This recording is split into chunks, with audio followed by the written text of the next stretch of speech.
First question 12 जनवरी shift 1, ठीक है।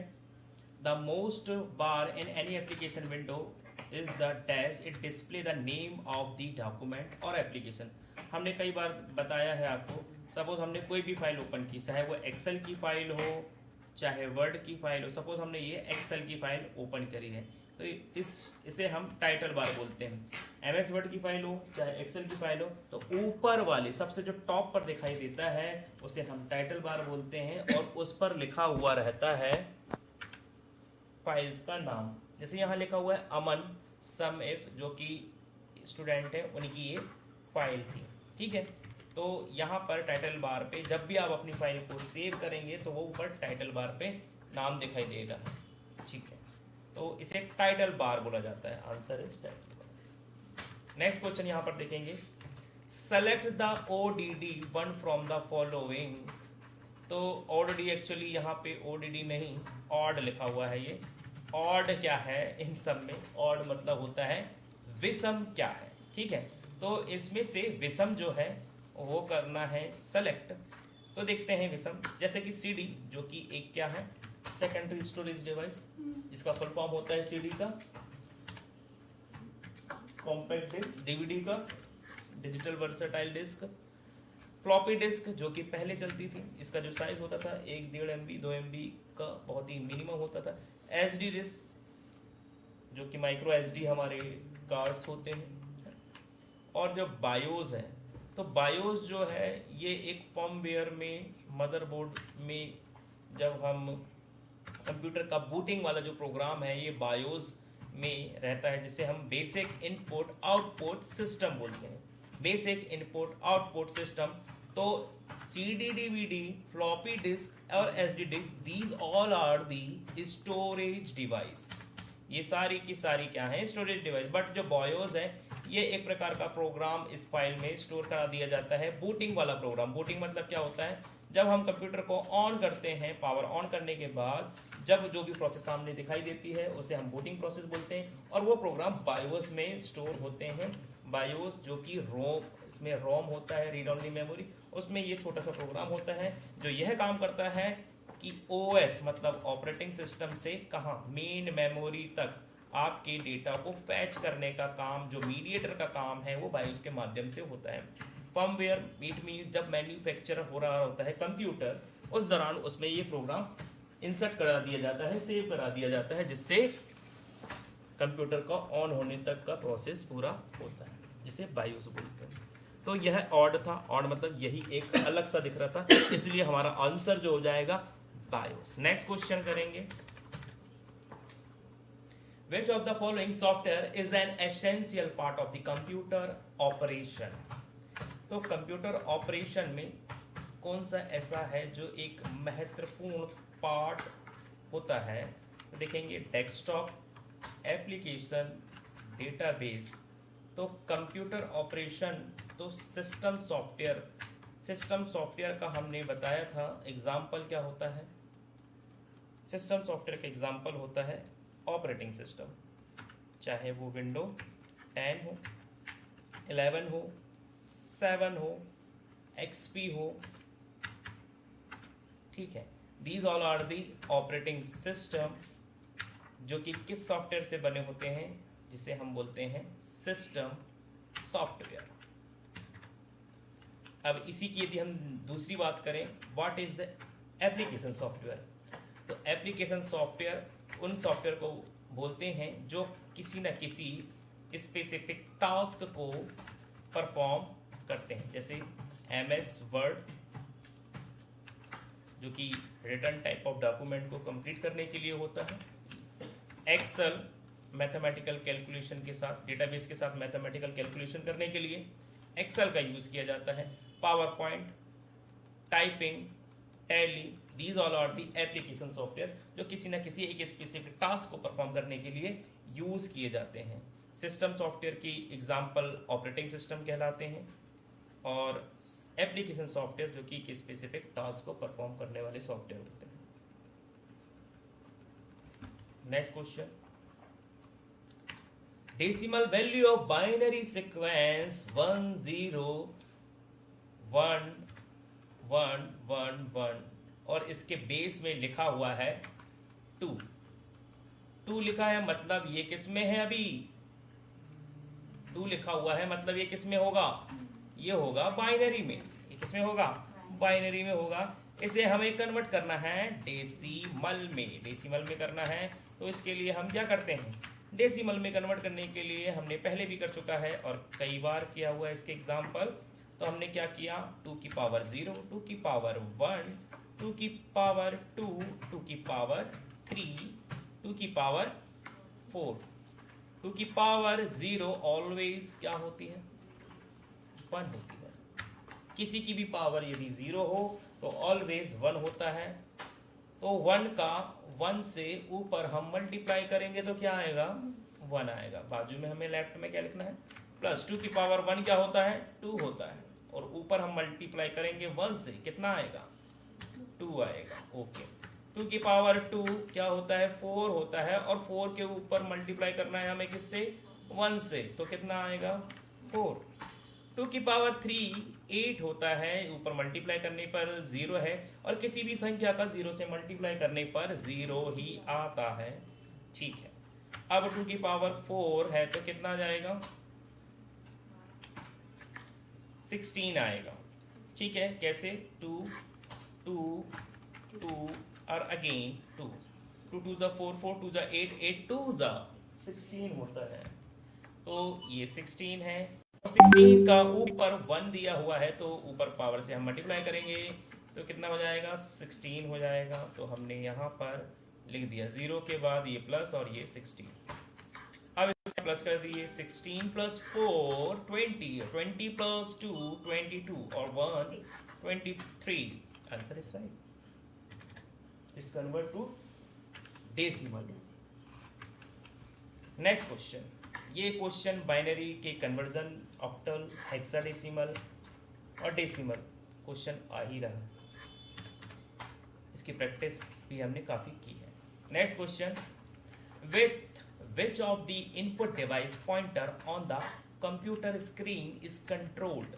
जैसे कि हम बोलते हैं कि इनपुट डिवाइस के अलावा हम इसे क्या बोलते हैं? इसे हम बोलते हैं पॉइंटिंग डिवाइस। क्या? पॉइंटर, पॉइंटिंग डिवाइस ही बोलते हैं। तो माउस भी हमारा एक प्रकार का पॉइंटिंग डिवाइस है जिससे हम किसी भी आइकन्स को सेलेक्ट करते हैं, टेक्स्ट को सेलेक्ट करते हैं। तो mouse is a pointing device और पॉइंटर और also known as input device. Next question. Hard copy of a document, तो ये अब प्रिंटर ही से निकलता है, प्रिंटेड बाय द डॉक्यूमेंट। तो हार्ड कॉपी बोलेंगे। सॉफ्ट कॉपी जो कंप्यूटर में होता है, जैसे कि हम अभी जो पढ़ रहे हैं ये पीडीएफ फाइल पढ़ रहे हैं। Next question. The installation file will be saved to your computer in dash format। यदि कोई भी ऐप हो, कोई भी एप्लीकेशन हो, यदि वह विंडो बेस्ड हो तो इसका फाइल का एक्सटेंशन होता है .exe, एग्जीक्यूटेबल फाइल जिसे हम बोलते हैं। सपोज हमें वर्ड इंस्टॉल करना है तो MS ऑफिस का आपका जो फाइल होगा उसका फाइल का फॉर्मेट में जाकर देखेंगे डिटेल में तो .exe लिखा होगा। जैसे कोई PDF फाइल है तो .pdf लिखा होगा। यदि कोई इमेज फाइल है तो .jpeg लिखा होगा। यदि कोई वीडियो फाइल है तो .mp4 लिखा होगा फाइल के नेम के बाद। Next question. तो इंस्टॉलेशन फाइल जो कि सॉफ्टवेयर को इंस्टॉल करने वाली फाइल होती है वो .exe होती है। Next question. In MS Word 2019 table can have unlimited rows and maximum of dash column। तो टोटल नंबर ऑफ कॉलम्स कितने हो सकते हैं? तो वो होते हैं 63 एंड रो अनलिमिटेड हो सकती हैं। ठीक है। तो 63 कॉलम्स होते हैं। कॉलम्स क्या कहलाते हैं? ये टेबल में ये कॉलम्स कहलाते हैं। और ये जो हम अभी क्रिएट कर रहे हैं ये रोज बोलते हैं इसको, row. Is it clear? Okay. Next question. The barcode that is used is encoding zip code on US mail. तो पोस्ट नेट तो बारकोड एनकोडिंग, एनकोडिंग मतलब होता है कि हम इसको इनक्रप्शन फॉर्म पे कर रहे हैं, इसे हम किसी भी टेक्स्ट या किसी भी फाइल को कोड वर्ड पर हम डिटेल्स में रख शो कर रहे हैं। तो इसके लिए जो मेल में, यूएस मेल में जो यूज होता है उसे पोस्ट नेट का मेल कॉन्सेप्ट बोलते हैं, पोस्ट नेट, जो कि एनकोडिंग करता है कोड वर्ड पर, हम बार कोड को जनरेट करता है, इसे पोस्ट नेट बोलते हैं। Next question, which of the following system raises important legal issue of remediation, authority, reliability and privacy is the design, development and deployment of the same? Development मतलब किसी software को हम develop कर रहे हैं, deploy means मतलब जब software हमारा रेडी हो जाता है तो हम उसे डिप्लॉय करके मतलब इंस्टॉल कर रहे होते हैं सिस्टम पर, जब हम इसे इंस्टॉल कर रहे हैं तो वह डिप्लॉयमेंट, ये सारी चीज़ें। तो ये बायोमेट्रिक सिस्टम कहलाता है, जो कि एक लीगल इशू, ऑथोरिटी, ऑथोरिटी जब शब्द जहाँ पर भी है, कई बार आप किसी भी चीज़ को लॉग इन करना चाहते हैं, लॉग इन करने के लिए आपका एक ऑथोरिटी मांगता है। ऑथोरिटी एक वर्ड होता है ऑथेंटिकेटिंग, है ना, ऑथेंटिकेशन। तो ऑथेंटिकेशन मतलब आप ऑथराइज पर्सन है कि नहीं, ऑथेंटिकेशन मतलब भी ये बायोमेट्रिक्स है, जिसमें आप थंब इम्प्रेशन करके अपनी उपस्थिति, अपनी वास्तविकता और अपनी लायबिलिटी आप वहां पर दिखाते हैं कि आप अभी हैं, है ना। तो बायोमेट्रिक मतलब आपका एक फिजिकल टच होता है जिसमें आप अपना प्रेजेंट दिखाते हैं। Next question, Gmail allow you to attach file up to the size 25 MB। यदि आप Gmail कर रहे हैं या किसी को मेल कर रहे हैं, तो यदि हम उसमें कोई भी फाइल को अटैच करना चाहते हैं तो मैक्सिमम उस फाइल का साइज कितना हो सकता है, केवल 25 MB। यदि इससे अधिक फाइल हुआ तो उसमें वो अलाउ नहीं करेगा, तो आपको वो ड्राइव में स्टोर करना होगा, गूगल ड्राइव में स्टोर करना होगा। तो बाय डिफॉल्ट जीमेल हमें 15 GB का स्टोरेज देता है ड्राइव पर। तो ये भी क्वेश्चन नोट कर लें, 15 GB का ड्राइव पर हमें स्टोर मिलता है, और मैक्सिमम यदि हमें फाइल अटैच करनी है तो केवल 25 MB की ही फाइल हम मेल कर सकते हैं। Next question, by default in MS Word 2019 document a spelling mistake is highlighted with a and way line। तो यदि आप MS Word पर कुछ टाइप कर रहे हैं और टाइप के दौरान आप जैसे वर्ड टाइप कर रहे हैं तो कुछ नीचे अंडरलाइन आती है, कुछ रेड से आती है और कई बार कुछ ग्रीन से आती है। तो रेड मतलब कहीं ना कहीं से आपने स्पेलिंग मिस्टेक करी है, और यदि ग्रीन आ जाए, सपोज हमने लिखा ही आर ए गुड बॉय, तो यहाँ आर के नीचे ग्रीन लाइन आ जाएगी। कौन सी ग्रीन लाइन आ जाएगी? बिकॉज यहाँ आर नहीं होता, ही में आर का उपयोग नहीं होता, यहाँ पे ग्रामेटिकल मिस्टेक होती है, ग्रीन फॉर ग्रामेटिकल मिस्टेक, जिसमें ग्रीन अंडरलाइन आ जाएगी। यहाँ पे ही आर की जगह क्या होना चाहिए, यहाँ पर he is a good boy. तो इज लगता है ही के साथ, ही शी इट के साथ इज लगता है, ना कि आर, वी के साथ आर लगता है। ठीक है, next question, red for spelling mistake, underline. कभी कभी तो ऐसा होता है कि पूरा सही होता है फिर भी इसमें लाइन आती है रेड। अब देखिए, सपोज आप अपना नाम लिखना चाहते हैं, आपका नाम है चांदनी और उसके नीचे भी रेड लाइन आएगी, पर आपको मालूम है कि मेरे नाम की स्पेलिंग तो सही है, पर MS वर्ड की डिक्शनरी में आपका नाम मौजूद नहीं है। जब हम सॉफ्टवेयर को इंस्टॉल करते हैं तो इसके साथ साथ इसकी डिक्शनरी भी इंस्टॉल होती है। डिक्शनरी मतलब शब्दकोश, जिसमें बहुत सारे शब्द होते हैं। जब उस शब्द भी इंस्टॉल होते हैं तो आपका नाम उसकी डिक्शनरी में मौजूद नहीं होता है, तो वो बोलता है कि ये गलती है, तो हम इसको इग्नोर कर देते हैं। नाम आप सही लिख रहे हैं पर वो बोलता है नहीं, अंडरलाइन राइट, क्लियर, क्योंकि इसकी डिक्शनरी में इंस्टॉल नहीं होता। नेक्स्ट क्वेश्चन,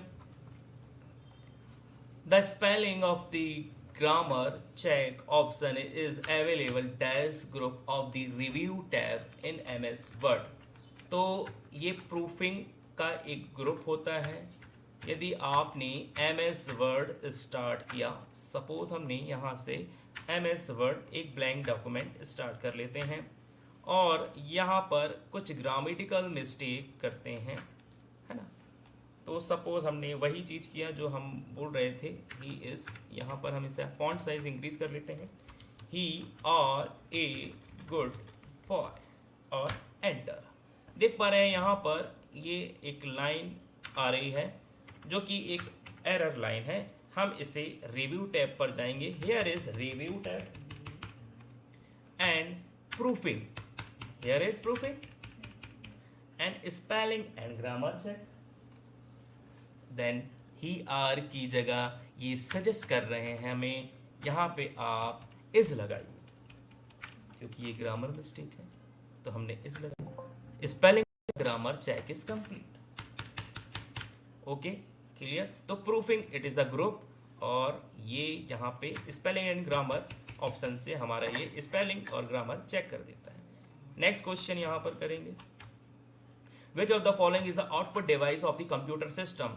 तो ये तो बहुत ही इजी क्वेश्चन है। बार कोड रीडर जो कि इनपुट डिवाइस है, कीबोर्ड भी एक प्रकार का इनपुट डिवाइस है, माउस भी पॉइंटिंग डिवाइस है और इनपुट डिवाइस है, तो मॉनिटर क्योंकि डिस्प्ले करता है इसलिए output device. Next question, the pattern of the printed line in most of the product refer to a bar code. कई बार आपने देखा होगा पेन पर, नोटबुक पर, कॉपी पर बार कोड रहते हैं जिसमें कुछ पतले और कुछ थिक लाइंस होती है और उस लाइंस के नीचे कुछ नंबर्स लिखे होते हैं। जब बार कोड रीडर से उसे स्कैन किया जाता है तो उस प्रोडक्ट की सारी डिटेल्स कंप्यूटर स्क्रीन पर दिखाई देने लगती है। तो बार कोड ये कुछ स्ट्राइप्स होते हैं, कुछ थिक और कुछ थिन, ठीक है। तो ये bar code reader printed the most product refer to pattern. Next question, Which of the following device is used to connect your computer to the internet। तो मॉडेम का होना अति आवश्यक है। मॉडेम का फुल फॉर्म होता है मॉड्यूलेशन एंड डीमॉड्यूलेशन। तो मॉडेम के द्वारा ही हमारा कंप्यूटर में इंटरनेट कनेक्टिविटी हो पाती है। Next question, Which of the following function MS Excel 2019 is used to add a argument that meet multiple criteria। Suppose आप एक से अधिक एक्सेल में सम करना चाहते हैं, है ना। तो सम इफ्स जो कि एक फंक्शन होता है, फॉर्मूला होता है MS एक्सेल पर, जिसकी मदद से आप एक से अधिक, यहाँ एस लगा हुआ है, मतलब मल्टीपल क्राइटेरिया में आप सम करके देख सकते हैं। ये एक्सेल पे फॉर्मूला में ये टेबल पे होता है, ठीक है। जब एक्सेल में हम करेंगे तो इसको हम एक्सप्लेन कर देंगे।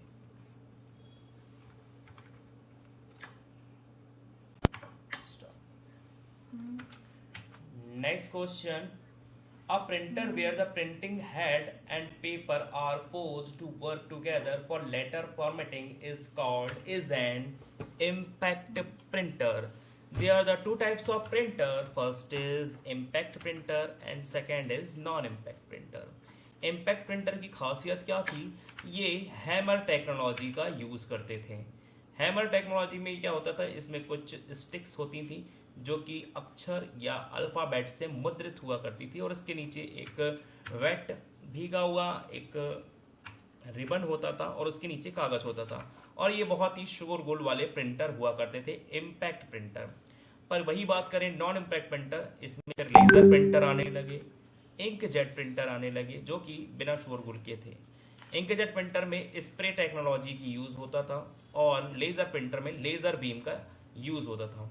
यहाँ क्वेश्चन जो पूछा गया है, a printer where the printing head paper are forced to work together और letter formation is called impact printer. तो पेपर हेड है ना, प्रिंटिंग हेड का जहाँ यूज हो रहा है तो वहाँ पे इम्पैक्ट प्रिंटर का यूज हो रहा है। ये प्रिंटर काफी शोरगुल वाले हुआ करते थे क्योंकि इसमें ये स्टिक का यूज हुआ था। जैसे आप टाइपराइटर आपने देखा होगा, टाइपराइटर में काफी शोर होता है, उसमें काफी स्टिक होती हैं जो कि अक्षर से मुद्रित होती हैं। जब हम इसे जोर से प्रेस करते हैं तो फिर उसमें अक्षर से वो प्रिंट होता था। नेक्स्ट क्वेश्चन करेंगे, Which of the following is the difference between impact और नॉन इम्पैक्ट प्रिंटर? तो अभी जो हमने एक्सप्लेन किया शायद वो यहाँ पर मिलेगा हमें। Impact printer make directly physically contact with paper, जैसा कि हमने अभी आपको एक्सप्लेन कर दिया। पेपर के साथ साथ क्या था? पेपर के साथ एक भीगा हुआ रिबन था जो कि स्याही से भीगा हुआ रहता था। उस पे जब स्टिक से उसमें मार पड़ती अभी थी। भी वहाँ पे होंगे ना तब। हाँ, टाइपराइटर वगैरह में ये यूज होता था। Non impact printer to not, है ना, तो while non impact printer do not, उसमें ये चीज नहीं हुआ करती थी। तो the answer is third. Which printer is generally prepared for home uses? तो हमने बताया इंकजेट प्रिंटर। इंकजेट प्रिंटर क्या होते हैं? ये हमारे कलर प्रिंटर होते हैं जो कि स्प्रे टेक्नोलॉजी का यूज करते हैं। इसमें कलर जो होते हैं वो 4 कलर से मिलकर बनता है। वो 4 कलर क्या होते हैं? हाँ, CYAN, can, magenta, yellow and black. ये 4 कलर से मिलकर सारे कलर बन जाते हैं और इंकजेट प्रिंटर जिसकी कलर प्रिंटर के लिए भी यूज होता है। Next question, Which of the following is the option MS Excel 2019 used to color the background of the cell to make them stand out? यदि आप किसी भी सेल में कलर, सेल में सपोज ये सेल है ना, ये छोटा सा है, तो यहाँ एग्जांपल के साथ भी बताया जा सकता है इसको। सपोज ये हमारे पास सेल है, सेल जो कि एक्सेल का सेल है, इसके बैकग्राउंड में हमें कलर करना है, तो होम टैब पर जाएंगे और यहाँ ऑप्शन में जाएंगे फिल कलर। आप देख पा रहे हैं कमेंट में दिखा रहा है फिल कलर। यहाँ पे आप कोई भी कलर चॉइस कर सकते हैं, ठीक है, हमने ये चॉइस कर दिया।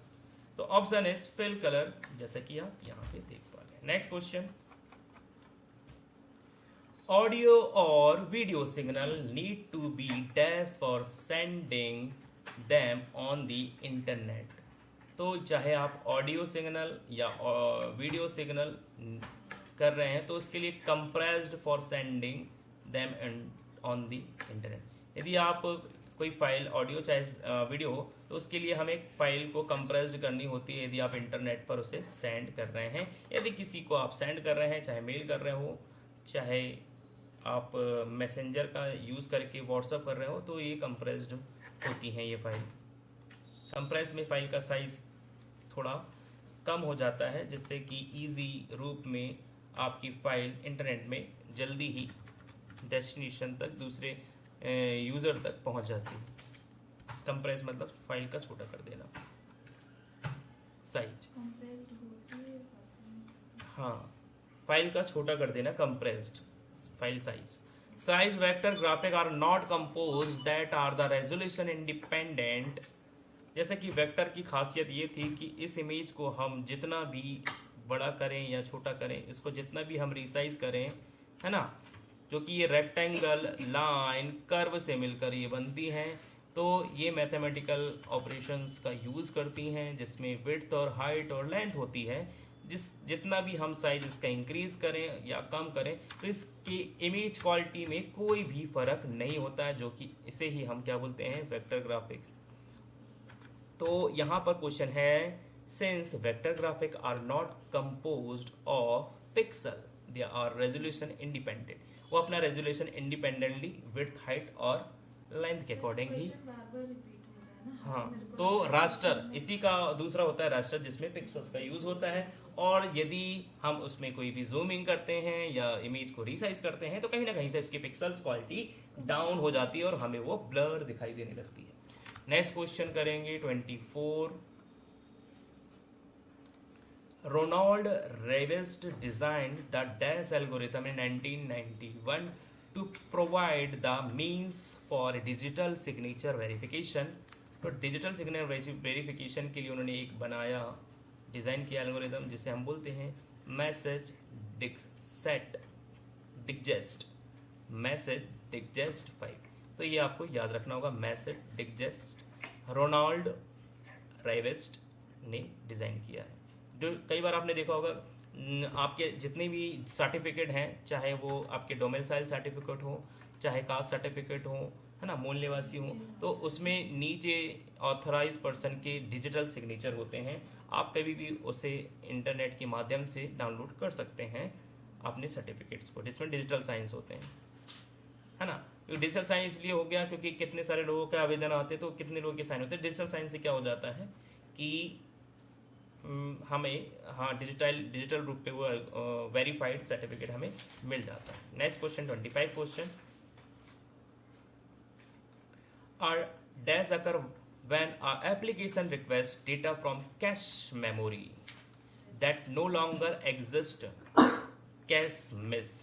तो कैश मेमोरी का हमने पहले भी उपयोग बताया था। कैश मेमोरी एक ऐसी फास्टेस्ट मेमोरी कहलाती है जिसमें कुछ छोटे प्रोग्राम्स या जैसे यूज़र लॉगिन या पासवर्ड, इसी इंफॉर्मेशन स्टोर होती हैं जो हमें मैनी टाइम्स अपने कंप्यूटर यूज़ करने के दौरान यूज़ होती रहती हैं, जिससे हमें इसमें बार बार उसे इनपुट करने के लिए, बार बार पासवर्ड डालने के लिए, यूज़र नेम डालने के लिए आवश्यकता नहीं होती।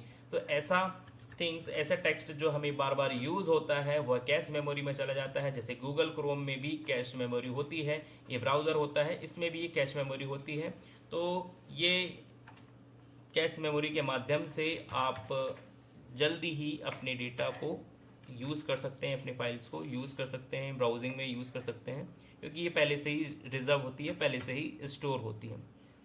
तो cache miss occur when the application requested data from cache memory that not longer exist. तो आपका जो कैश मिस तभी होता है यदि आपने वो फाइल को क्लियर कर दिया हो, है ना। तो गूगल क्रोम में भी आप जब जाते हैं, यदि आपने उसे क्लियर हिस्ट्री कर दिया, यहाँ पे आप जाएंगे, सेटिंग में जाएंगे, सेटिंग में जाने के बाद आपको यहाँ पर ऑप्शन दिखाई देगा क्लियर हिस्ट्री का, प्राइवेसी एंड सिक्योरिटी में ये दिखाई दे रहा होगा, कुकीज़ एंड कैश। तो आप इसे डिलीट कर देंगे तो आपका जो भी लॉगिन और जितने भी रिसेंट में जो भी पेजेस आपने देखे होंगे वो सारे क्लियर हो जाते हैं। ठीक है, 25 क्वेश्चन हमारे कंप्लीट हो चुके हैं।